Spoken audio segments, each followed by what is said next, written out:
Alright guys, welcome back to Metal Uprising on SonicAsylumRadio.com, and I have on the phone members of GhostShip. Why don't you introduce yourself, guys? Okay, Kevin, hey, thanks for having us up to City. Rick, Jared, Barry, Dan, Waz, we're all here. Awesome, thanks for coming on the show, guys. And we were talking just briefly off, or before I got you on, about how I came across you guys. Why don't you fill us in on how you guys became a band, and what influenced you guys? We kind of just got lined up about 13, 14 years ago. A few of us knew each other and kind of got together and started jamming in an old guy's basement. And just started writing some tunes, and things just kind of grew from there. We're still doing it. Awesome. I know I was on your Facebook site looking at a bunch of your pictures, and you guys are based out of Sioux City? Yeah, we've been in Sioux City for our entirety, and that's kind of where we're out of. And it's Sioux City, Iowa's been our home for a long time. Jared from Paulina, the rest of us he's a transplant. The rest of us are from Sioux City here, and we've been kind of doing this forever, and we're all metalheads, and we get together, and it's been clicking, and we're having fun. We're on our, I guess this would be the second full-length CD. We have an EP in there somewhere, but we're having fun at what we do. That's the main thing, is us to have fun. You know, we're not getting rich by any means doing it, but we're having a blast. Right. You know, in Sioux City, famous city, because I know of one great guitar player, rest in peace, who was from there, and Tommy Bolin. Tommy Bolin, you betcha. I am such a huge fan of that guy that it's a shame that he left us, you know. And yeah, we agree with you wholeheartedly. We cover some of his songs, and we're dear friends with his younger brother Johnny. Yeah. He lives here in town here, and he still plays with Black Oak, Arkansas, and he's still a well-versed musician. It's fun to have him around here and jam with him once in a while.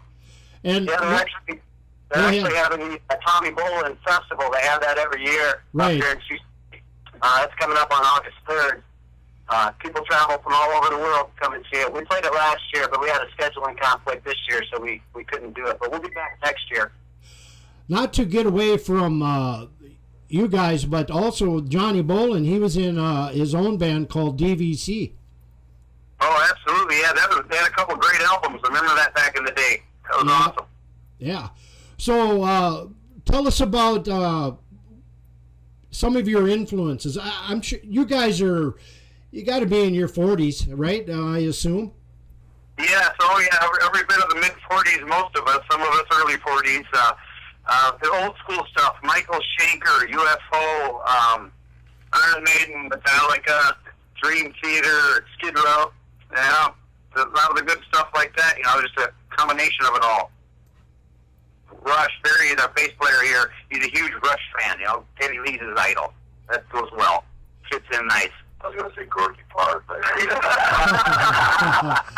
well, we still cover 2112 every once in a while when we're out doing shows. That's a fun one to play. Per Barry. Well, Rush is a huge influence on my music. I mean, I'm not a musician by any means. I just love playing music and spreading the music. But I can remember back in 1972 seeing Rush actually with John Rutsey on drums, and then the following year when Neil joined the band, which was awesome. Yeah. You're the Midwest Eddie Trunk, man. Well, I think I'm a little more knowledgeable about the metal than nothing against Eddie Trunk. He's more of a commercial metal guy, but I'm more of the underground scene, you know. I search out for bands such as yourself, you know, and that's what I like to do. I like to get them on the show, get those bands a chance and heard. And so I'm just grateful you guys are on the show tonight, and we're going to have a blast. Yeah, we appreciate that. That's why we listen to your show. Awesome. So as I asked you, I was looking at your photos, and looks like you got a really, really good following down there from what I've seen. You guys, do you guys have a festival right down there that you do, don't you? Yeah, there's a few of them here. There's the Rivercade Festival. It's always every year. We've done that numerous times, and they always bring in some national acts and Def Leppard and Skid Row, and we've opened for stuff like that before. Yeah, we play with Great White, and actually all of our heroes from the 80s we pretty much played with. We just played Biker Nights, which is a big bike rally here in the city up there. 30,000 people. Wow. Every year, and this year we got to play on our own stage. Usually we've opened up for other acts, but this year we played on our own stage opposite Rick Springfield. He was on the other stage. So we actually learned a Rick Springfield song to cover that night. So how was the crowd at that show for you guys when you had your own stage? It was great. Awesome. Yeah, it was killer. It was good. It was always neat playing the huge stage with the Monster PA over there, like when we went for Great White or Slaughter or whatever. But when we played the 7 to 8:30 slot, there's not near as many people there as when we played the 9 to 11 slot. It was phenomenal. Awesome. Well worth the wait. Awesome. I know, that's another thing that kind of drew me into you guys was the people that are attending your shows and so forth, But I know when I first got Etched in Stone and I actually heard Evil Doer, that's what really got me. Great song. I love it. I mean, actually the whole CD is a great CD, and so tell me, how do you go about your writing process? What influences you guys when you come up with your songs and your music and your lyrics and so forth? Wow, that's a hard one. Every song's different. It's tedious. Somebody comes in with a riff and introduces it, and then everybody knows the parts come from that, and we just mess around with it for the first week. And then after that, we come back the next week, and everybody's kind of armed and loaded. And it goes from there. And then we use the eraser board. Yeah, we do have a big whiteboard that we write the riffs down on, because some of our songs are a little bit lengthy. And, we're guilty of some extreme self-indulgence, but that's what we do and that's what we like. So that's all right. Awesome. So when you guys are doing this process, do you guys are you recording any of that? Well, you got to be recording some of this, of course. But do you guys have a bunch of songs already geared up when you did this CD, or did you know right away what songs you were going to do? We didn't even have all the songs completed yet when we went into the studio. We had 3 years ago. Yeah, we had 7 of the 9 or 8 of the 10 songs, pretty much done. But there were a couple that we were still getting finalized and trying to figure out parts, changes. We have our own practice rehearsal studio in downtown Sioux City in a big old scary warehouse. And we come down here and work everything out, and then like Jared just said, we spent about 3 years in the actual recording studio, thousands of hours. It was tedious. Wow. Yeah, I can imagine. I mean, I've never, like I say, I'm not a musician. I've never been in a band, but from other bands that I've interviewed, the process is basically the same for a lot of bands. Whether it be having your own studio or going into a studio and getting some demos or some songs recorded and going from there. With your first EP, how long did it take you guys to formulate the songs for that and get it out? That was probably a couple-year process for that one as well. Before in the studio we were only in there for maybe 4 or 5 or 6 months. That time it was a little more organized, I would say. But we do have our own makeshift studio here, so we try to do a dry run with our little studio. I mean, it's nothing that we would put out or anything. We're all about quality and stuff. But right. We just can get it down at least so we can hear it and critique ourselves, and then figure out what adjustments we want to do, and then the song progresses from there, and that's usually how the process goes.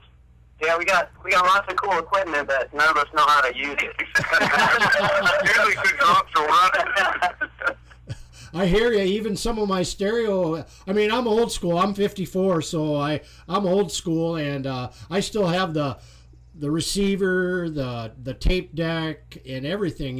Whereas a lot of these younger people, all they have a computer with speakers and they use MP3s. I love the vinyl version. I always have, always will. But yeah, even that for me is hard to hook up. So, but yeah, I hear you. But anyway, let's play a song off of Etched in Stone. I played a couple earlier. I played Evildoer, and I was playing The Liver is Evil. Let's play some Assassin's Creed, and we will be right back, guys. Hang on there, guys. Here you go. This is GhostShip with Assassin's Creed.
Okay, guys, we are back live here. I'm kind of having a brain fart here. I'm kind of watching my deck, and things aren't going right. But we're back live with GhostShip. You just heard Assassin's Creed, and anyway, we were talking a little bit offline about the metal scene. Tell us how it is down in that area, and how supportive the community is towards that scene. They're extremely supportive. The metal scene in Sioux City, hard rock metal is just huge. Every time we play, we have great crowds. They're super supportive. They're spreading the word around the world for us. I mean, we got people now in Sweden, Florida, California, all people that originated around this area that are, moved out amongst the world, and they're super great fans. We love them. Awesome. One of the really good bands here in Sioux City, Entrapment is one of them. They've been around about as long as we have. They've broken up and rejoined a few times, but they're another great band from Sioux City that they need a new album soon, I hope. Awesome. So, how does your promotion go when you guys are doing shows? I mean, do you have a promoter, or do you guys promote yourself? Well, we mostly promote ourselves. We do have a fantastic guy that helps us out with our websites and everything technical. His name's John Meyer. He does a lot of our web stuff for us. He also comes to all of our shows, takes all the pictures. Just a huge supporter of GhostShip. He has been almost from day one. We called him in to design our first website, and now we can't get rid of him. I was just been along to hear that. Well, that's a good thing to have. I mean, if he's doing your website, did he do your cover for you, or do you have another artist that does your covers?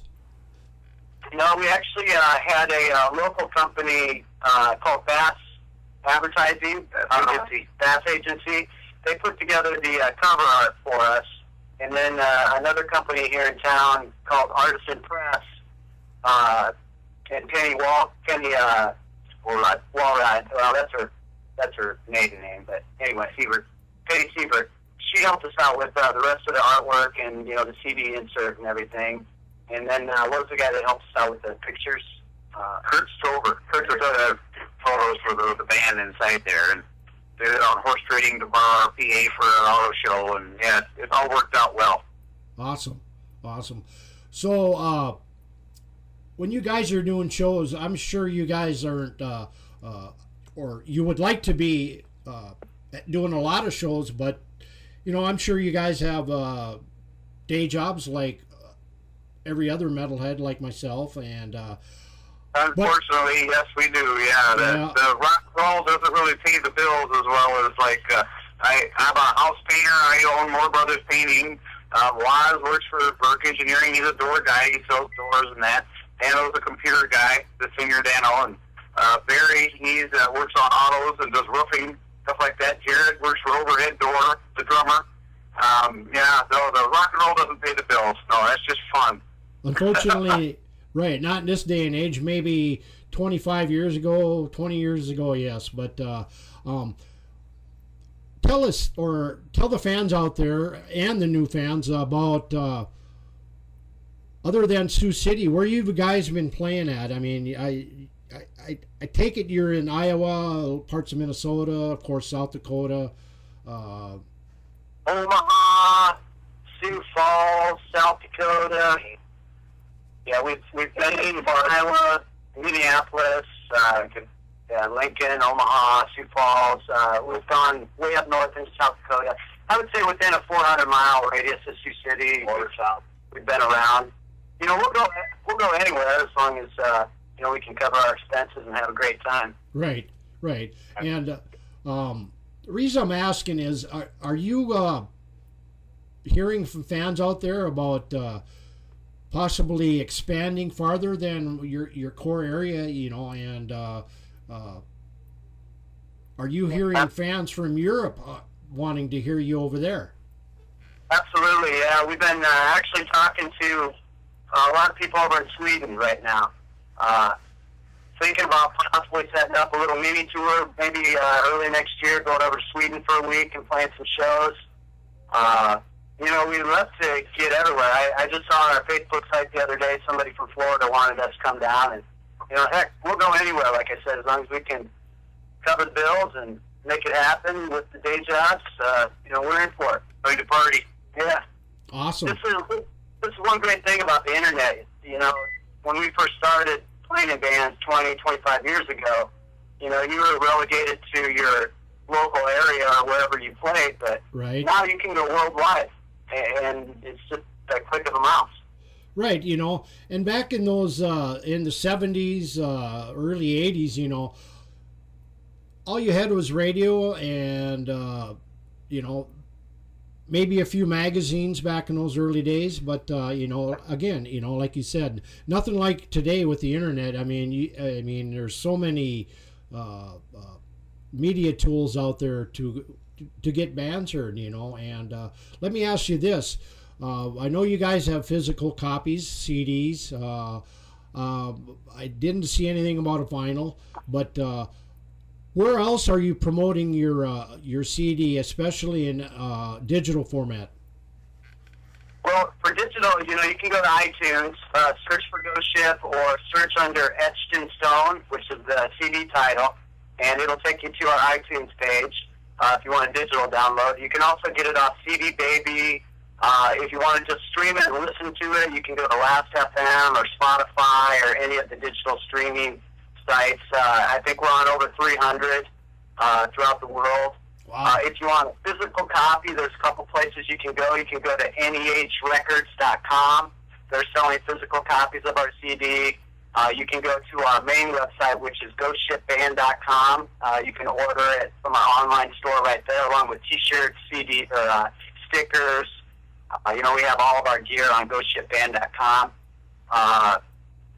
Songs, thongs, stuff like that. But it's just search GhostShip Band, and you'll find some place to download it.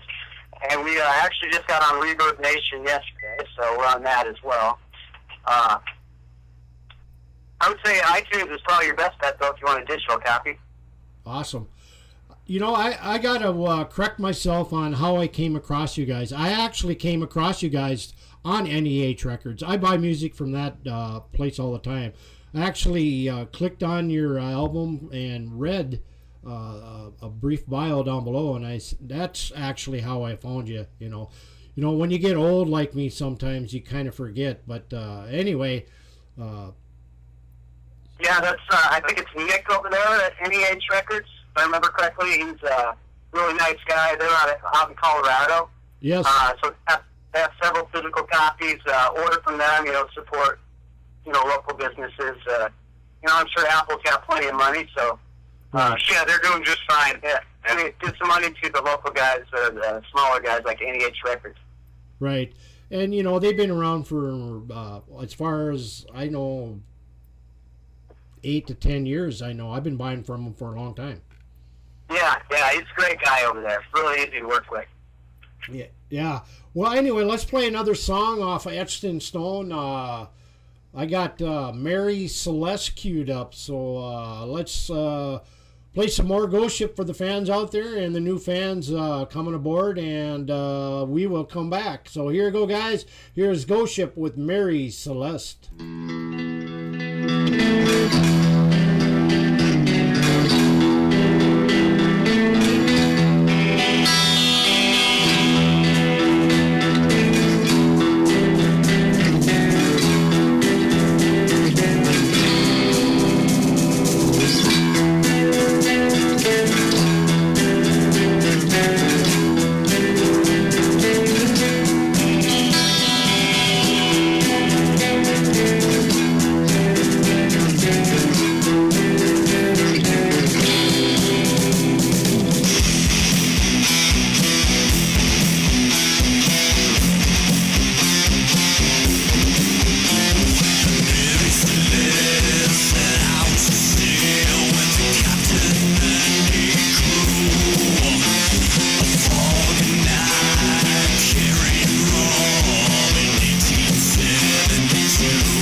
right, guys, we're back live with GhostShip, and you just heard Mary Celeste.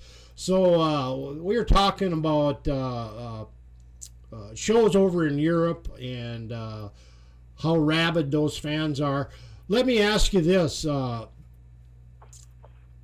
do you think the difference is? Well, I kind of know, and some of our DJs kind of know. What is the difference nowadays with fans here compared to fans overseas?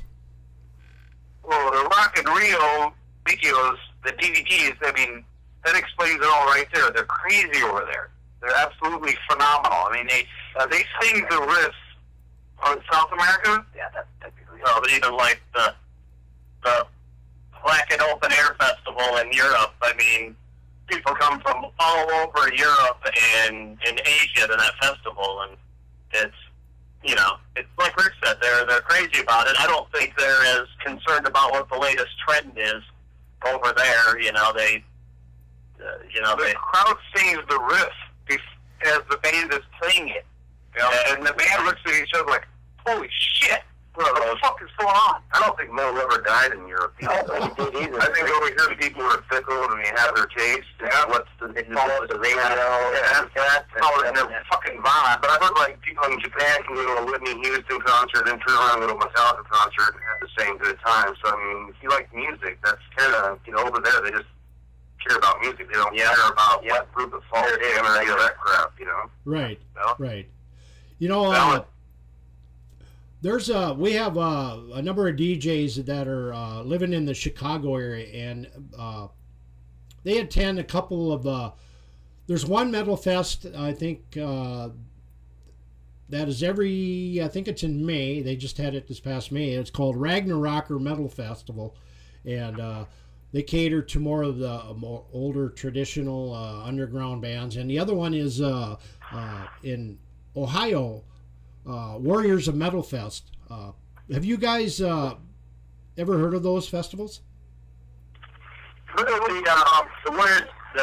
second one you said. The Warriors of Metal Fest. Yeah. I was actually just up in Wisconsin. It sounded like they had a big metal fest up there last week too.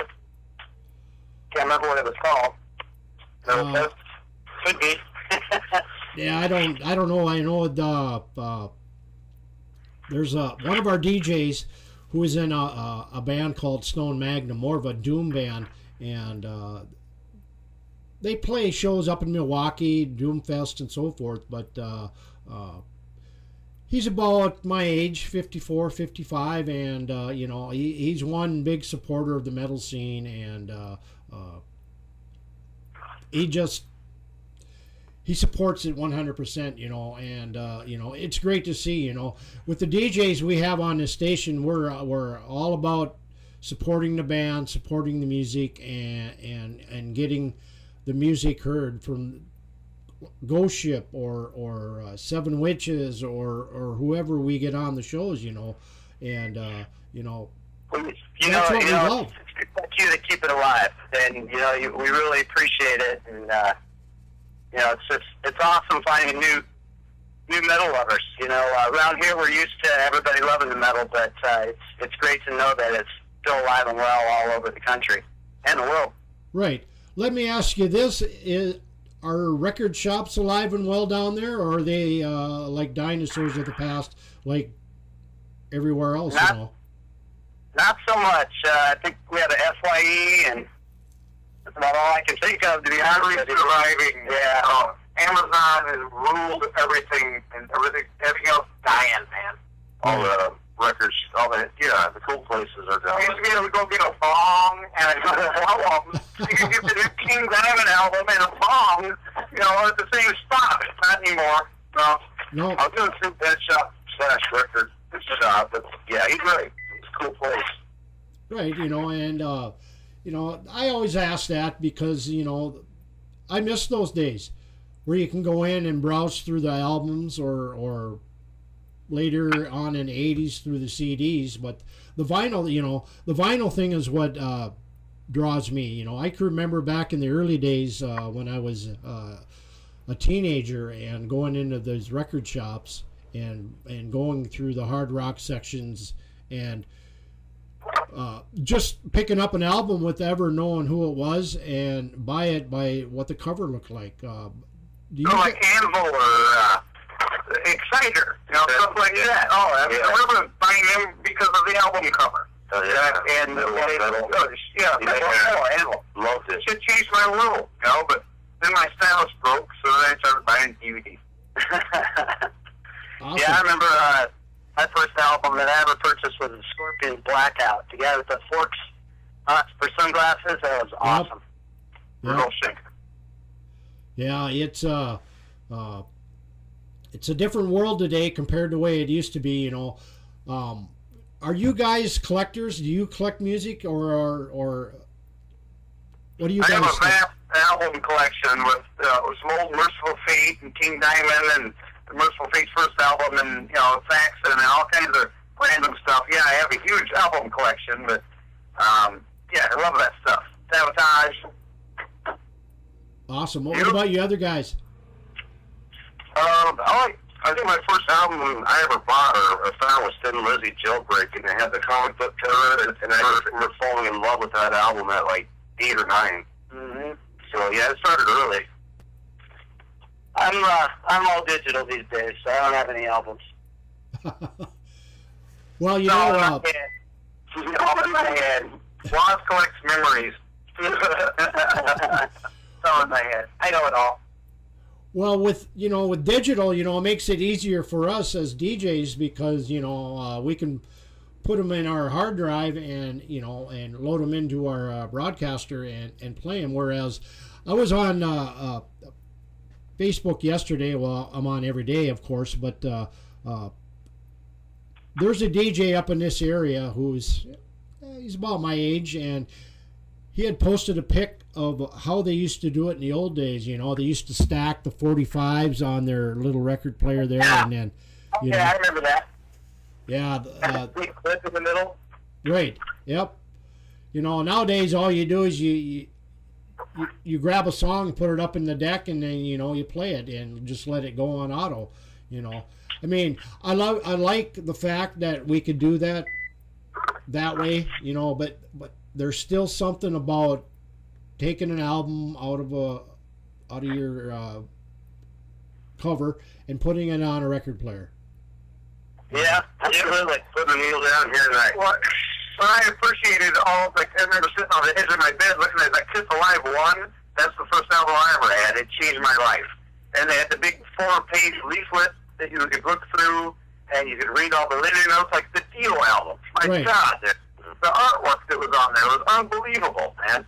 That's kind of the reason we really spend a lot of time on the artwork for our CD. I don't know if you have a physical copy of the CD or not, but I do. Good. I always artwork, making sure all the lyrics are in there. We're into that stuff. Yeah. That's our deal.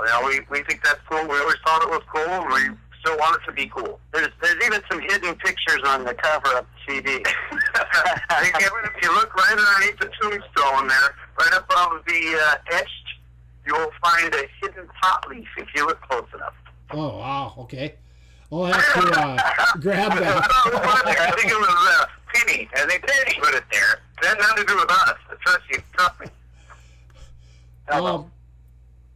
So when you guys are at shows, you guys have quite a bit of merchandise besides physical CDs and so forth? Well, we have T-shirts, stickers for your car. 4 or 5 different T-shirts. We have hoodies, a couple, different CDs. All your basic stuff. Tank tops, songs. So, other than the merchandise, and I want to get back to the CD here a little bit. Have you guys drawn any interest from record companies at all? Yeah, a little bit. We got offered a distribution deal with FYE, a North American distribution deal, where they put our CD in all their stores. We haven't signed it yet. We're still kind of thinking about that. And actually, just last week we got an offer from Creole Records to come out to the UK and audition for their label. I'm not sure if that's going to happen or not, unless they're paying our flights over. But Right. so yeah, I mean we've had some interest here or there over the years from record companies. Right. So initially, how many pressings did you do of Etched in Stone? Actual physical copies, we started off with 1,000. Our last CD, I think we sold almost 2,000 copies. So, it's cheaper if you order them by the 1,000. So, Right. that's what we went. Right. And I think that's pretty much the norm with a lot of bands, especially if you go on band. It's cheaper if you order them by the 1,000. So, Right. that's what we went. Right. And I think that's pretty much the norm with a lot of bands, especially if you go on bands' web pages or Facebook or wherever, and even some of the distribution sites where you'll see there are only 1,000 were pressed, and some of them are limited editions, or if you do vinyl, there are different colors and so forth, I can't believe how many people just go with the download. You don't get the tangible CD. You don't get anything to read. You don't get the linear notes. It seems like you're missing out on it. It's not, the price is not that much different. I don't know. I'm a freak for stuff like that. Right. And, I think actually prices have come down in CDs over the last year or two. At least that's what I'm seeing. I buy a ton of music. I mean, I probably buy 600-700 CDs a year. And wow. And just this morning, I just ordered the new Megadeth, Deep Purple, the new Deep Purple, awesome and CD. Joe Satriani, and then I found an old UFO DVD that I had found. I bought all that on Amazon for $52. So I'm going to have tangible copies of this with the notes that I can read and all that. It's huge. Right. I've always collected and supported the bands, and it's the way I am, And, yeah, we can tell, man. That's awesome. But, in some instances, you cannot get a physical copy from some bands. You can only get it in digital format, which, I guess, well, that's what you have to settle for. But, I just like bands that put out the physical CDs, and Yeah, we did too. I was actually, I mean, even from the time that we did our last CD in 2003 to this CD in 2013, I mean, it's a huge difference. I mean, we've sold so many more downloads than physical copies this time around. It blows my mind. But yeah, I mean, I love having the CDs. I carry them around in my car and play them, and I got to be able to read it. Yeah, right, right. We're old school, though, right? Absolutely. I'm seeing, though, a lot of younger people that are actually kind of supporting it by buying physical CDs, but it's few and far between. Right, yeah, my son doesn't even know what a vinyl record is. Well, I would suppose he wouldn't even know what an 8-track is then. Hell no. Yeah, those, even cassettes, they're surprisingly coming back, if you can believe that. Really? Yep, some bands are doing cassettes.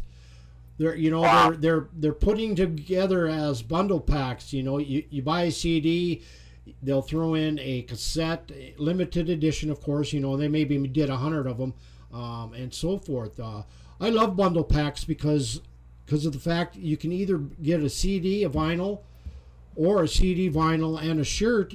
For like $25. I mean, you cannot beat that. It's a great promo. It's a great way to get fans involved in buying and supporting these bands. Especially the old school people that would be into stuff like that. Just a leave your cassette on the dash of the car. Right. In addition, not to only the CDs, but shirts. I'm a huge shirt fan. I love shirts. I have a huge collection. It's You got a GhostShip shirt coming your way. We'll mail you one. What size? You just tell us what size. Awesome. Let me ask you this. How has Facebook helped you guys in getting your music more known? I know we briefly talked about the internet and so forth, but how long have you had Facebook, and how has that helped you guys? Well, Facebook's huge. I kind of run the Facebook This is Dano site, and we use it constantly. I mean, we use it for event invitations, promoting music. And actually, anybody out there listening, we'd love to have more friends on our Facebook account. It's facebook.com/GhostShipBand. I just think Facebook is huge. I'm also a shareholder, so I'm kind of plugging it, but I love Facebook. Yeah, other than them changing it quite often, it's my primary place where I go, and I actually find a lot of bands through Facebook, especially off on the right side, where they do a lot of promoting of different things every time, whether it be bands, shows, or whatever. A lot of bands I see on that side, I click on, and there's some good bands on there, Absolutely, yeah. We've used that a little bit as well, the paid ads on the right side. And it's relatively inexpensive. I mean, you can reach out to 20,000 people for, $20 or $30. Right. That's huge. Right. Let me ask you this. What new bands are you guys listening to and are fans of? I love Avenged Sevenfold, personally. Shinedown is amazing. They're one of the better bands that's been around in a long, long time. I mean, they're like really, really quality stuff. Yep. Stone Sour. Yeah, they're not that new, but yeah, they're really, really good. Yeah. Yeah, you're right. They're not that new. Well, they're new to me. Yeah. Audio Slave. Love them. No, that's not new either. That's old. That's new to me. Step into the 20th. Let me ask you this. What do you think about the pioneers such as Black Sabbath, Megadeth? We'll get into Megadeth, Deep Purple. Black Sabbath, I want to say, is what do you think about them coming out with their latest CD, 13? I mean, they've been really around. jazzed about that. I mean, 13 was unbelievable. I was extremely excited to hear that it came about. I was sad that Bill Ward wasn't part of it. That would have been even better. But, God, unbelievable stuff. And Megadeth, they're still kicking out. I mean, year after year after year. How consistent can they be? Holy shit. Right. And the new Deep Purple, What If? Amazing CD, amazing album. I mean, those guys have been around since time began, and they're still kicking out great music, especially with Ian Gillan on vocals. I mean, it doesn't get any better. Oh, it does not. And Ian Gillan, with Steve Morris and Ian Gillan together, holy cow, unbelievable. The best thing I think Ian Gillan ever did was Born Again by Black Sabbath. That album totally changed everything that I'd ever heard about music. Awesome. And it's still going. Ian Gillan's still doing it. Yeah, it's great to see these bands still delivering us older people or older metal fans great music, And another thing is I like the fact that even the younger generation is starting to appreciate a lot of these older bands. I'm reading friends on my Facebook who are actually going back into the 70s, early 80s, or wherever, and exploring these bands, So hopefully with that coming about, hopefully this country will start coming back to the way it used to be in the 70s and 80s when metal and hard rock was rabid, So yeah, once again, maybe Denim and Leather will be together. Yep. Yep. So other than Facebook, I know you guys got your own personal GhostShip's website, and do you guys any other websites you have out there? Just the GhostShipBand.com, and then the Facebook. We have Twitter. We still have a MySpace account, but I haven't been on it in about 4 years. Not too many people are using MySpace anymore, it seems like. And I think that's about it. Awesome. How are you guys I know your CD came out in June. Do you guys have songs for more music coming out maybe later on, or what's your thought on that? Hopefully it's not going to take 10 years again this time now. There's a couple, we got a few already that we're working on, and they're not ready yet to perform live yet, but at least we got a few that are ready to go, finding some lyrics and a few things, and it won't take 10 years. I think that within 3 or 4 years we'll have another one ready. Awesome. Hopefully sooner. Awesome. Well, we at Sonic Asylum Radio support metal 100%, whether whatever genre it is, we support it.